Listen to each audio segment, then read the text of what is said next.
Today on this bonus episode of the Perception and Action podcast, are we demanding enough of athletes in practice? Are the cognitive and affective demands of practice representative of competition?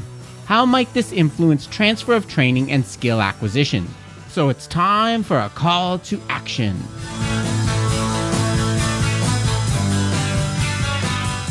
Hi everyone, this is Rob Gray from Arizona State University and PerceptionAction.com.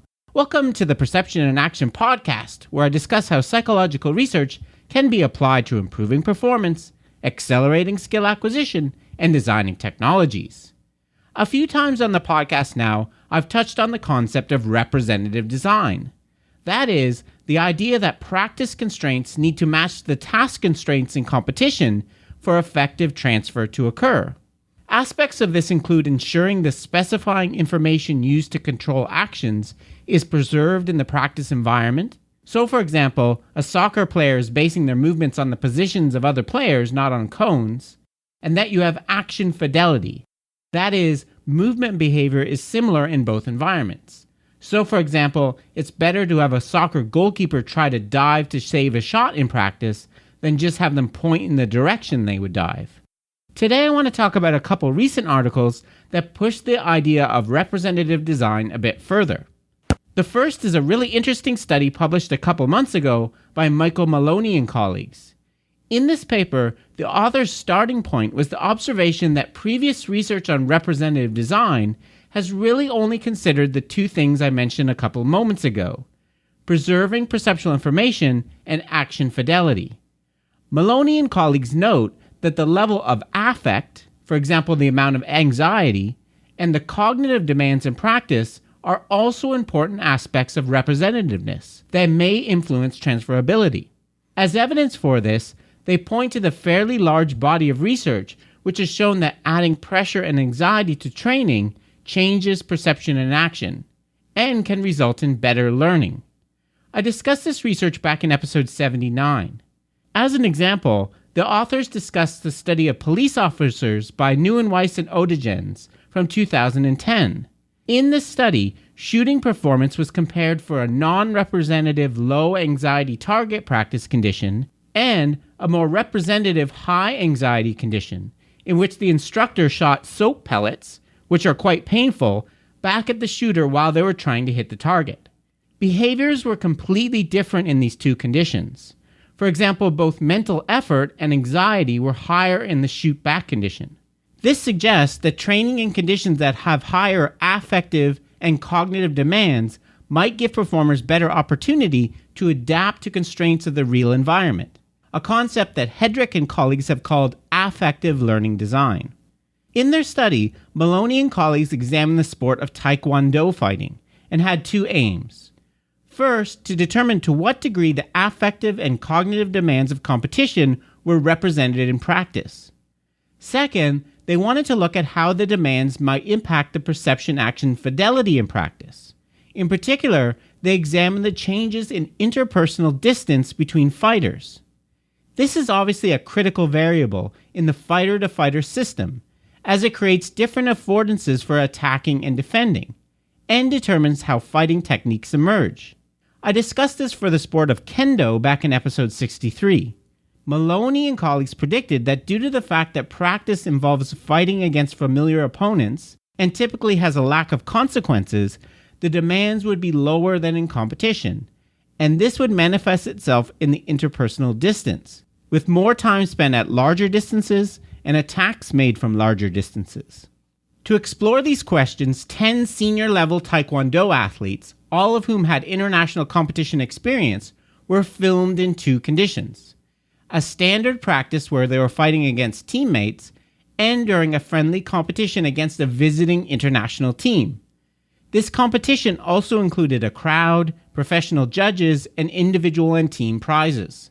The dependent measures included questionnaires assessing perceived anxiety, confidence, and mental effort, assessments of movement trajectories and interpersonal distance taken from the videos, and finally comments made by the athletes while they watched a replay of themselves fighting.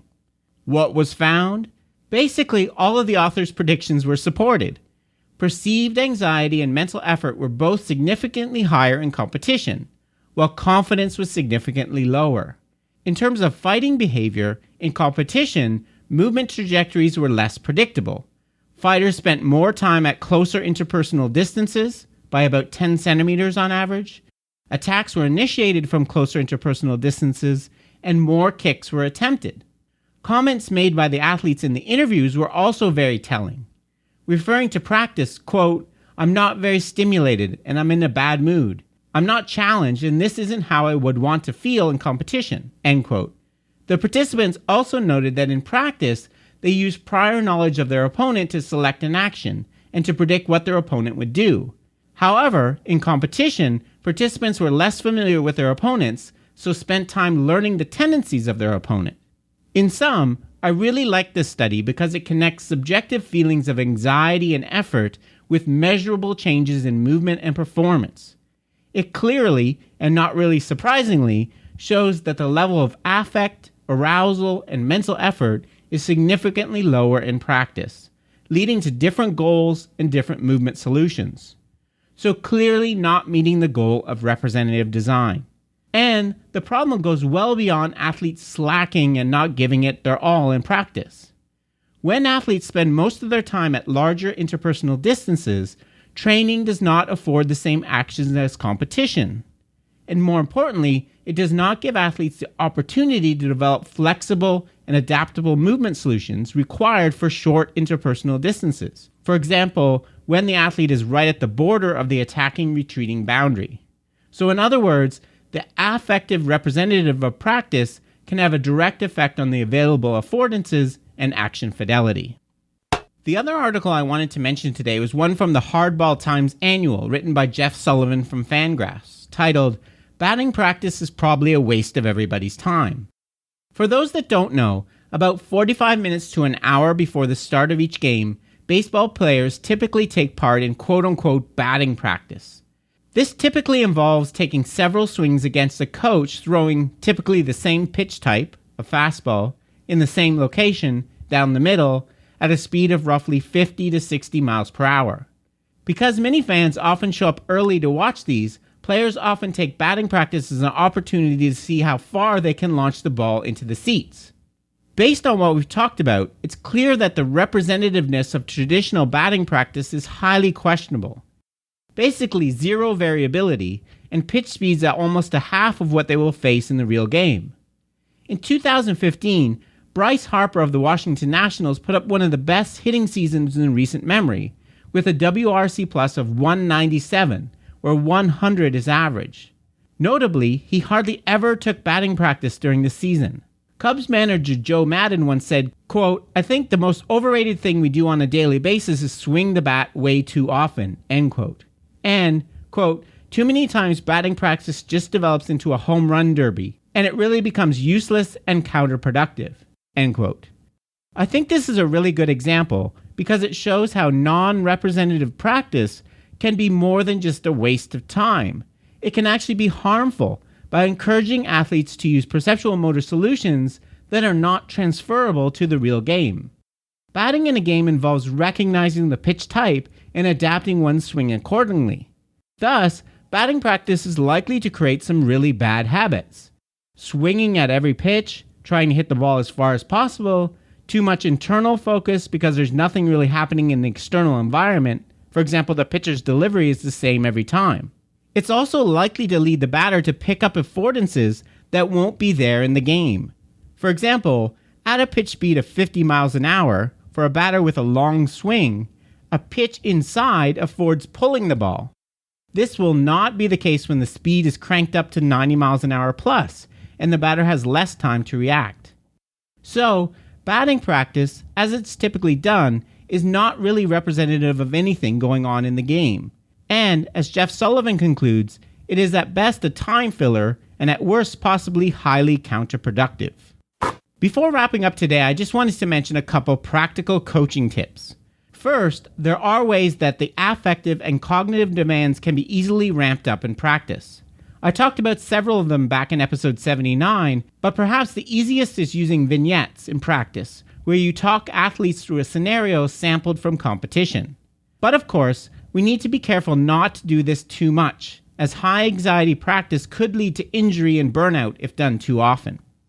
The second point I wanted to make is that I think measuring interpersonal distances can be a really effective way to assess what is going on with your athletes.